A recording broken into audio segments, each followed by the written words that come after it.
జమ్మూలో ఆచూకీ దొరికిన భీమవరం యువతి తేజస్విని కేసు కీలక మలుపు తిరిగింది.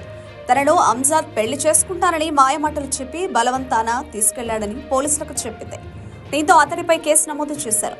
గత 9 నెలల నుంచి కనిపించకుండా పోయిన హోటల్ మేనేజ్మెంట్ విద్యార్థిని తేజస్విని అంజాద్ను విజయవాడ పోలీసులు జమ్మూ నుంచి బుధవారం తెల్లవారుజామున విమానంలో విజయవాడ తీసుకొచ్చారు. అనంతరం మాచవరం పోలీసులు వీరిని తమ అదుపులోకి తీసుకుని ప్రశ్నించారు. వారి నుంచి స్టేట్మెంట్లను తీసుకున్నారు. పెళ్లి చేసుకుంటారని నమ్మించి తనను విజయవాడ నుంచి గత ఏడాది అక్టోబర్ 28న అంజాద్ బలవంతంగా తీసుకెళ్లాడని చెప్పింది. 9 నెలల్లో ఎక్కడా తనను ఇతరులతో ఫోన్లో మాట్లాడనీయలేదని, తాము చాలా ప్రాంతాలు తిరిగి చివరకు జమ్మూలో దిగినట్లు స్టేట్మెంట్లో యువతి వివరించింది. జమ్మూలో తనను ఓ గదిలో ఉంచాడని, అక్కడ తనకు భాష రాకపోవడంతో ఎక్కడికి వెళ్లలేకపోయినట్టు చెప్పింది. తాము ఇష్టపూర్వకంగానే వెళ్లినట్లు అంజాద్ పోలీసుల విచారణలో చెప్పినట్టు తెలిసింది. తేజస్విని స్టేట్మెంట్ ఆధారంగా అంజాద్పై మాచవరం పోలీసులు కేసు నమోదు చేశారు. అక్రమంగా బంధించడం, పెళ్లి చేసుకుంటారని బలవంతాన తీసుకెళ్లడం, దాడి చేయడం, బంధించడం వంటి నేరాలపై బిఎన్ఎస్లోని 342, 366, 323 సెక్షన్ల కింద ఎఫ్ఐఆర్ రాశారు.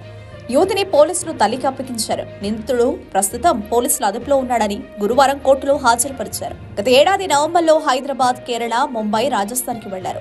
అనంతరం డిసెంబర్లో ఢిల్లీలో జమ్మూ తావి రైలెక్కి జమ్మూ స్టేషన్లో దిగారు. అక్కడ ఓ హోటల్ కు వెళ్లిన అంజాద్ ఇద్దరం ప్రేమికులమని ఇంట్లో పెద్దలు అంగీకరించకపోవడంతో జమ్మూ వచ్చినట్లు చెప్పాడు. హోటల్లో నెలకు 7,500 రూపాయలకు పనికి కుదిరాడు. యజమాని వసతి కూడా ఇవ్వడంతో తేజస్విని గదిలో ఉంచాడు. జీతం ద్వారా వచ్చిన డబ్బుతో పొదుపు చేసుకుని మార్చిలో ఫోన్ కొనుగోలు చేశాడు. ఆ తర్వాత కూడా యువతికి మాట్లాడేందుకు ఫోన్ ఇవ్వలేదు. సోమవారం సాయంత్రం 4:30 సమయంలో అంజాద్ లేని సమయంలో ఫోన్ తీసుకుని సోదరికి ఇన్స్టాలో సందేశం పంపించింది. ఆమె వెంటనే విజయవాడ పోలీసులకు సమాచారం ఇచ్చింది. చిరునామాపై స్పష్టత వచ్చేసరికి సాయంత్రం 5 గంటలైంది. వెంటనే జమ్మూ పోలీసులకు వివరాలను విజయవాడ నుంచి పంపించారు.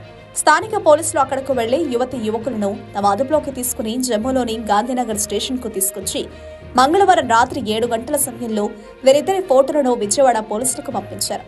2 గంటల్లో జమ్మూ పోలీసులు ఆపరేషన్ ముగించి తేజస్విని, అంజాద్ ను తమ అదుపులోకి తీసుకున్నారు.